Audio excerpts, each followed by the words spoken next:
Donc, je vais tout de suite passer la parole à Yves Gagneux pour nous parler de la maison Balzac, de Balzac.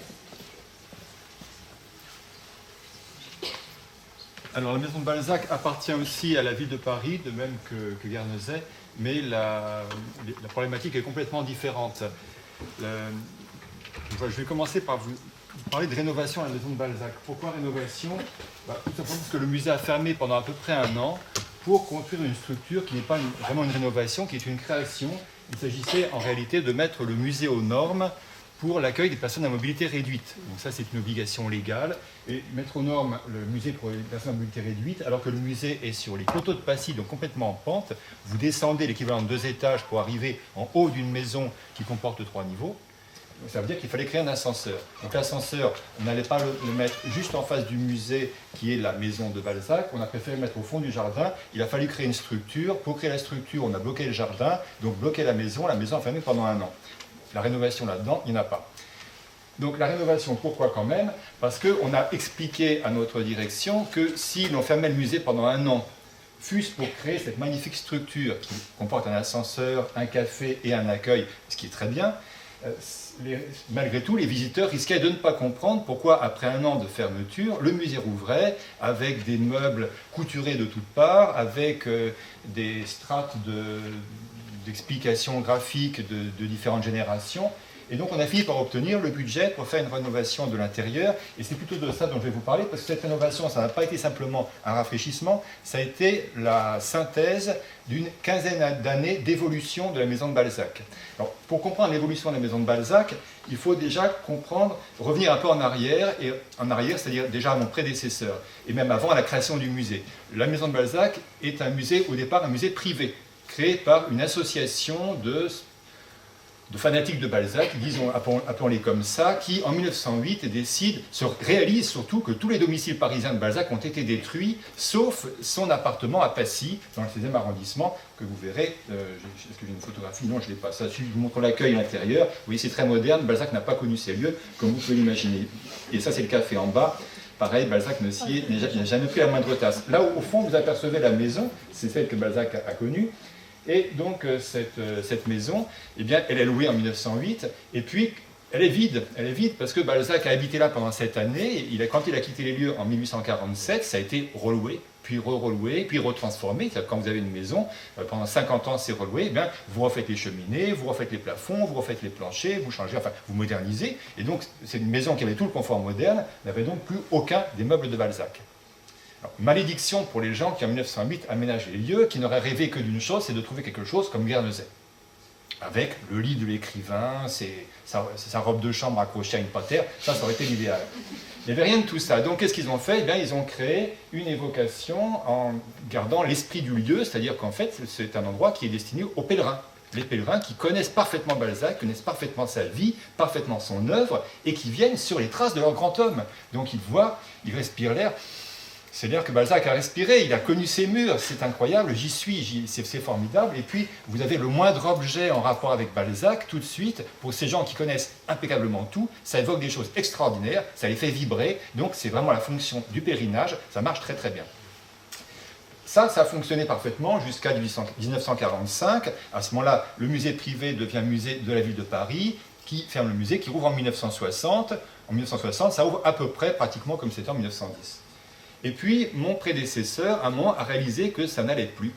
Pourquoi ça n'allait plus? Tout simplement parce que l'éducation nationale a un peu changé sa façon d'aborder l'écriture, et en particulier, la biographie cesse d'être au cœur du travail.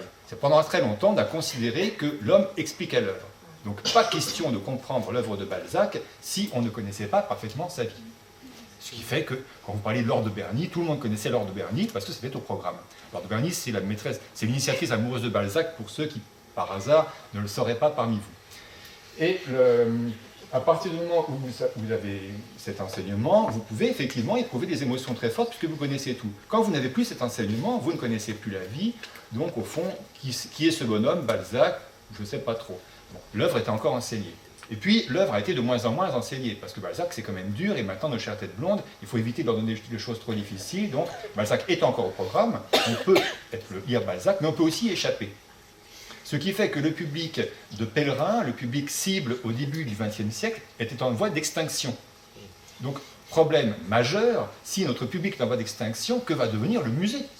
C'est un vrai problème quand même, c'est un vrai problème auquel il faut réfléchir. Donc mon prédécesseur s'est dit, bon, on va changer tout ça et on va retransformer les choses. Donc tout ce qui avait été punaisé autrefois, les portraits de Balzac, les 2-3 objets personnels récupérés, etc., était là, donc il fallait bien faire quelque chose avec. Et elle s'est dit, je vais recentrer ça pour en faire un musée de l'écriture. Donc un musée de l'écriture, c'est-à-dire qu'on va considérer que c'est le travail d'écriture qui est au cœur du musée. Alors, ça reste un musée totalement biographique, puisque l'écriture, ça veut dire qu'on va, par exemple, remiser en réserve, ça a été fait, les portraits des maîtresses de Balzac. Les maîtresses de Balzac n'ont pas toutes un rapport immédiat avec l'écriture. Le portrait de la fille de Balzac, ou fille présumée, a été également mis en réserve, mais on a conservé un certain nombre de portraits de gens chez qui Balzac a fait des stages, par exemple, un avoué, maître Guillaume Merville, chez qui Balzac a fait un stage lorsqu'il était étudiant en droit, puisque, comme toujours, quand vous êtes écrivain, au début, vos parents vous disent bon, tu vas commencer par faire des études sérieuses, mon fils, et puis on en reparlera plus tard. Donc Balzac fait du droit, il va faire un stage chez un avoué, et là il découvre le droit, toutes sortes de choses qui après se retrouvent dans ses romans. Donc quand vous savez ça, on met le portrait de l'avoué, on explique que c'est en rapport avec les romans. Donc un changement quand même assez important. Et puis ensuite c'est j'ai récupéré le musée, donc après le temps, quand on récupère un musée, dans un premier temps on n'a pas d'idée. Il faut quand même le savoir. Donc si un jour vous arrivez dans un musée, il faut quelques années avant de prendre un peu la mesure de la situation, de savoir de quoi il est question. Et puis une fois que vous avez commencé à comprendre de quoi il est question, vous pouvez commencer à avoir des idées et vous dire au fond qu'est-ce que je vais faire. C'est pas si simple que ça, si vous voulez. Et quand on sait quand on commence à savoir ce qu'on va faire, le problème se pose de comment est-ce qu'on va le faire, parce que dans un musée, c'est pas tout d'avoir des idées, il faut les mettre sur les murs. Certains musées, c'est d'abord des choses qui sont sur les murs, qui sont dans les salles, et si vous n'avez pas les objets, vous ne pouvez rien faire. Donc quand vous êtes dans un musée qui depuis son origine est un musée essentiellement fondé sur la biographie, vous avez tous les portraits de famille, tout ce qui est en rapport avec la vie, et vous n'avez rien d'autre. Donc l'idée a été qu'au fond, puisque les gens lisaient de moins en moins Balzac, puisque plus personne ne connaissait sa biographie, si on voulait continuer à être utile, il fallait peut-être changer complètement, radicalement son fusil d'épaule et faire de ce musée, peut-être même plus un musée de l'écriture, mais un musée à rôle incitatif. Donc le but n'est pas d'expliquer aux gens qui est Balzac, d'expliquer qui est son œuvre, c'est d'essayer de donner envie aux gens de lire son œuvre. Alors, l'idée sous-jacente de tout ça, c'est que l'œuvre de Balzac, au fond, est la seule chose qui soit véritablement contemporaine. Parce que sa vie c'est la vie d'un écrivain du XIXe siècle. Bon, voilà, donc si on s'intéresse à la vie d'un écrivain du XIXe siècle, si on est historien, c'est passionnant. Si on n'est pas historien, on peut ne rien en avoir à faire et c'est tout à fait légitime. Donc on ne s'adresse plus à ce public uniquement d'historiens, sinon on ferme le musée, on met tout en caisse et une fois par an, à la demande, on sort le contenu des caisses pour les montrer aux spécialistes.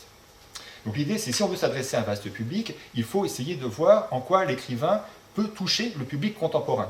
Et donc on s'est dit qu'au fond, ce qui touche le public contemporain, et la raison pour laquelle on a par exemple un tiers de nos visiteurs à la maison de Balzac qui sont des étrangers, donc des gens qui ne lisent pas le français. Pour la plupart, on a des Chinois, on a des Japonais, on a des Brésiliens qui viennent à la maison de Balzac. Alors, un Chinois qui s'intéresse à Balzac aujourd'hui, je peux vous dire que la France et le Paris du XIXe siècle, ça n'est absolument pas au cœur de ses préoccupations. Le Chinois n'en a rigoureusement rien à faire. Donc, qu'est-ce qui l'intéresse chez Balzac? C'est qu'au fond, dans Balzac, il trouve la réponse aux questions que se posent les Chinois dans la Chine d'aujourd'hui. Et en fait, Balzac est un écrivain universel. De même que quand vous lisez, par exemple, Roméo et Juliette, le fait que l'écrivain ait vécu dans l'Angleterre d'Élisabeth Ier, c'est le cadet de vos soucis. Et à la limite, le fait que l'action se passe à Florence au XVe siècle, c'est aussi tout à fait secondaire. L'important, c'est cette histoire d'amour contrarié pour des raisons sociétales. Et ça vous touche parce que c'est actuel, c'est d'aujourd'hui, c'était d'hier, et ce sera vraisemblablement encore de demain, malheureusement, c'est à craindre. Donc, Balzac fait aussi partie de ces écrivains universels, puisque Balzac analyse l'homme dans la société, et c'est donc, on s'est dit, voilà, on va partir de ça, et on va essayer de donner envie aux gens de lire, plutôt que de leur raconter la vie d'un homme du XIXe siècle. Alors ça, c'est une idée sympathique. Le seul problème, c'est que quand vous voulez faire ça, eh bien, encore faut-il avoir les collections. Donc les collections, elles ont été acquises très progressivement. Ça a été pratiquement 15 années d'acquisition. C'est très très long, c'est-à-dire que vous avez une idée, vous dites, tiens, ce serait bien si je pouvais faire ça, j'aimerais bien faire une salle sur le style de Balzac. Le problème, c'est comment exposer le style de Balzac. Alors j'ai toujours pas la réponse. Je ne sais toujours pas comment exposer le style de Balzac, je n'ai toujours pas trouvé les objets pour ça. Mais on a trouvé à un moment d'autres éléments nous permettant d'exposer d'autres thèmes. Je vais vous les montrer très très rapidement. J'ai encore combien de temps? 5 minutes, d'accord. Donc je vais aller très très vite. Voilà. Donc l'idée, je présente quelques salles du musée, pas toutes. Ça, c'est la salle d'introduction. Alors en général, quand vous entrez dans une salle d'une maison d'un grand homme, on va vous expliquer qui est le grand homme, et donc on va vous expliquer qu'il est né à tel endroit en telle année, qu'il a vécu ici, qu'il a fait ceci, qu'il a fait cela, etc. On a pris un choix rigoureusement inverse, puisqu'on a considéré que Balzac n'était pas un écrivain du 19e siècle. En tout cas, ce n'est pas comme ça qu'on le vend. On ne le présente pas comme un écrivain du 19e siècle, on le présente comme un écrivain universel. Donc ce que vous voyez là, c'est un certain nombre d'œuvres, des sculptures, quelques petites peintures tout à fait à gauche, quelques représentations. Les sculptures, il y en a beaucoup plus. On présente également des gravures, et on présente des portraits de Balzac. Et sur le mur, vous avez des tas de citations. Alors les citations, vous ne pouvez pas les lire toutes, mais enfin, les citations, on a fait des citations choisies, des gens qui ont parlé de Balzac depuis la vie de l'écrivain jusqu'à aujourd'hui, et qui en disent des choses extrêmement variées. On a par exemple littérateur de troisième ordre. C'est pas flatteur, donc on n'est pas dans la géographie pure, si vous voulez.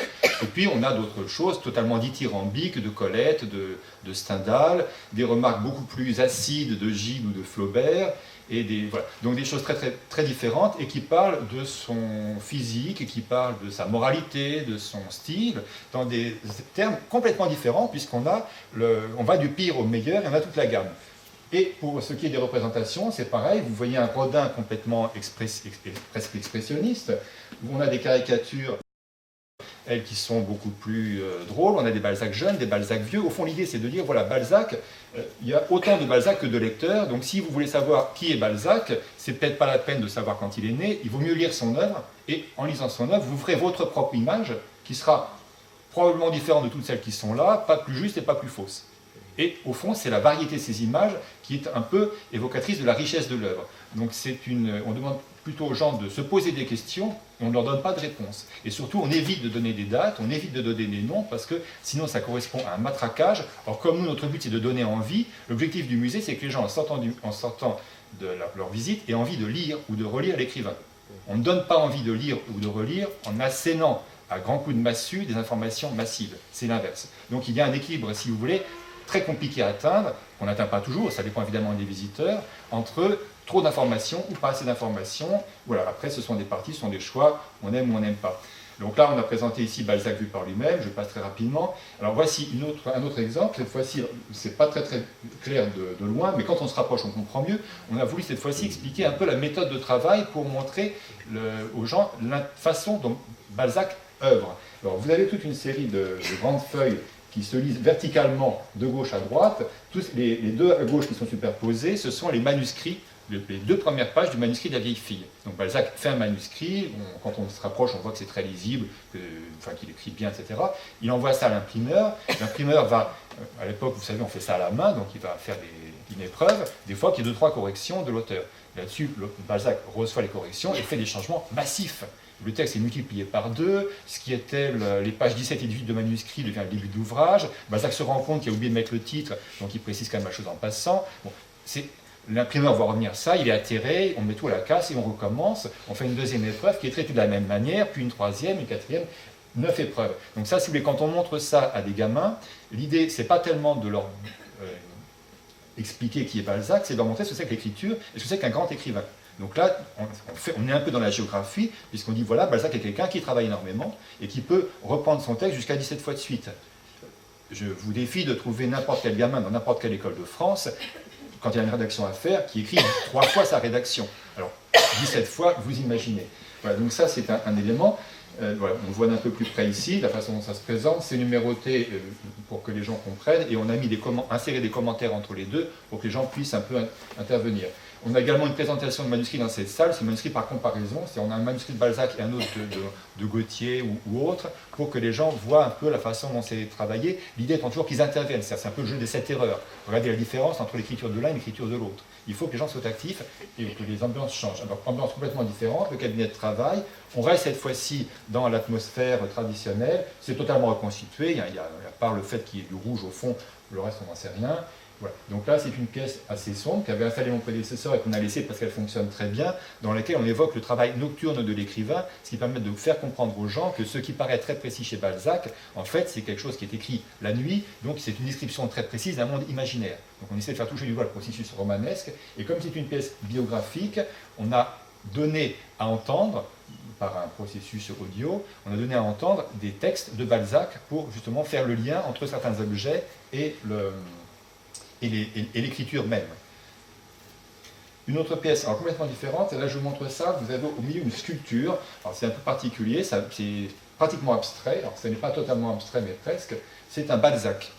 Alors, c'est un Balzac de Carl-Jean Longuet, et cette sculpture que j'ai acquise il y a quelques années nous a permis de faire une salle consacrée à la comédie humaine, dans laquelle on explique ce qu'est la comédie humaine, puisque tout le monde a entendu parler de ce mot, et personne ne sait exactement ce que c'est. Donc là, ça nous permettait d'avoir un élément, une base, pour développer ça, et ensuite on l'a développé autrement. Je ne détaille pas complètement, vous viendrez au musée si vous voulez, mais je n'ai pas le temps. Donc voici l'œuvre. Alors vous voyez en bas, si quand même vous voyez en bas, une sorte de croix de Lorraine. Alors la croix de Lorraine, vous avez les deux éléments, ce sont les bras, les deux éléments du bas sont les jambes, l'espèce de cube légèrement incliné, c'est la tête. Alors ça, on le sait grâce à des esquisses. Et en fait, vous avez donc Balzac qui est en train d'étreindre une construction complètement démente et inachevée. Ça représente la comédie humaine. Au fond, vous avez un schéma qui explique la comédie humaine. Donc le schéma a eu un rôle essentiel dans cette salle, dans l'économie de cette salle. Alors le schéma que vous voyez ici a été changé parce qu'il n'était pas assez clair, donc on a modifié, il a été repris. La photographie montre un état qui n'existe déjà plus. Mais c'est un schéma dans lequel on explique la comédie humaine avec cette stratification en différents niveaux et le nom des œuvres à l'intérieur. Une autre salle qui fonctionne extrêmement bien et qui a été permise par l'acquisition de toute une série de plaques d'impression représentant des personnages de Balzac. Donc là, les gens rentrent dans cette salle et ils sont d'un seul coup entourés par 450 personnages de Balzac. C'est une toute petite partie, il y en a 2500 dans la comédie humaine, qui les regardent. Et ça fonctionne extrêmement bien. Alors c'est tout à fait paradoxal parce que bon, vous avez des plaques, vous avez en bas à gauche où vous apercevez une sorte de grande bande, c'est la généalogie, enfin un extrait de la généalogie des personnages balsaciens. Donc vous avez les relations traditionnelles de mariage et de parents à enfants, et puis vous avez en rouge les relations extra-conjugales, et grâce à ça on peut passer pratiquement de n'importe quel personnage à n'importe quel autre. Alors c'est une salle qui fonctionne extrêmement bien, c'est-à-dire que les gens en général quand ils sont dans cette salle le disent à haute voix, ah il faut que je relise Balzac. Et alors c'est là où on voit l'effet d'un musée, parce que en réalité le message de cette salle est d'une pauvreté totale. Qu'est-ce qu'on dit dans cette salle? On dit il y a beaucoup de personnages chez Balzac et ils ont des relations très compliquées. Point barre, rien de plus. Mais d'un point de vue muséographique, c'est formidable parce que les gens se souviennent de cette salle et surtout c'est un déclencheur.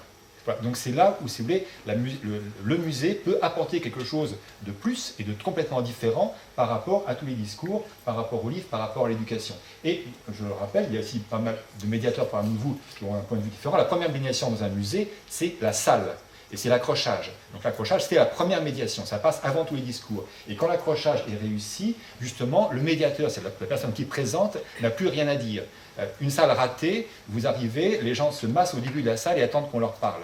Dans cette salle-ci, quand j'entre, les gens s'égaillent immédiatement autour des vitrines, et au bout de 5 minutes seulement, ils reviennent, des fois qu'on a des choses à leur dire en plus. Là, on se rend compte que c'est réussi. Et quand les gens attendent, on voit qu'on a raté complètement son coup et qu'on n'a plus à refaire la salle, ça arrive malheureusement assez souvent. Donc la dernière, je crois que c'est la dernière diapositive que je vous montre, non pas tout à fait, oui si, pratiquement, voilà. C'est la dernière salle qu'on a récupérée, c'est la cuisine de Balzac. C'était l'ancien accueil, donc le fait d'avoir créé un nouvel accueil nous a permis de récupérer cet espace. Alors c'est génial parce qu'on a un mur qui fait 2,80 m. Donc 2,80 m, ça nous permet quand même de faire un nouvel accrochage, on était très contents. Bon, enfin 2,80 m, si vous voulez, on ne peut pas mettre un thème vraiment très important, et puis la cuisine est toute petite, ce qui fait qu'on ne peut pas non plus mettre de groupe. Donc on s'est demandé ce qu'on allait faire, et en réalité, il n'y avait pas vraiment de thème un peu sérieux qu'on puisse traiter dans un espace aussi limité. Du coup, le choix a été de faire un thème pas du tout sérieux et de prendre pratiquement le contrepoint de ce que je vous expliquais, c'est-à-dire, on a tout le musée axé sur l'œuvre. Là, je vous ai montré qu'un étage, l'étage suivant, on évoque les romans.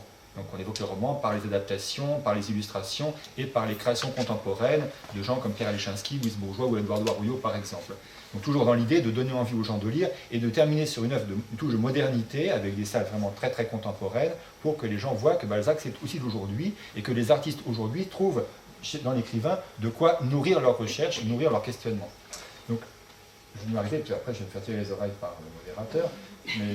Donc dans la cuisine, on a pris donc le point de vue inverse. On s'est dit de toute façon, on ne peut pas faire un thème sérieux parce que c'est trop petit, on ne pourra pas y mettre les groupes, donc on va faire quelque chose de pas très sérieux. On va y remettre de la biographie.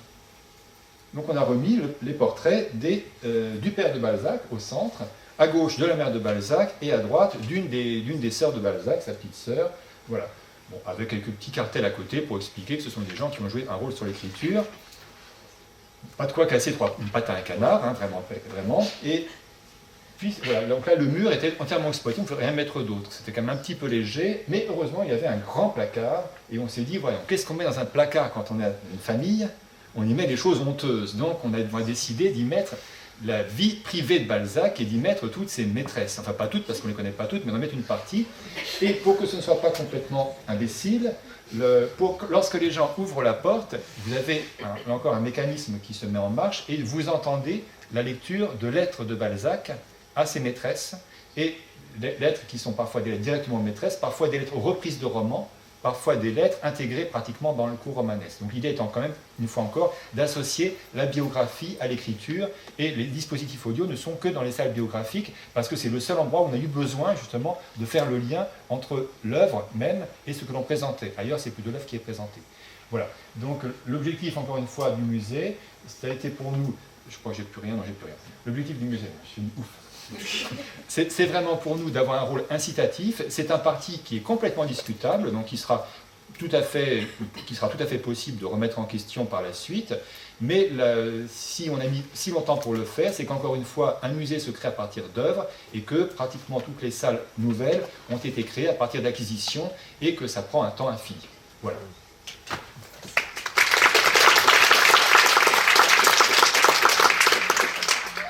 Merci beaucoup. Donc, je vais...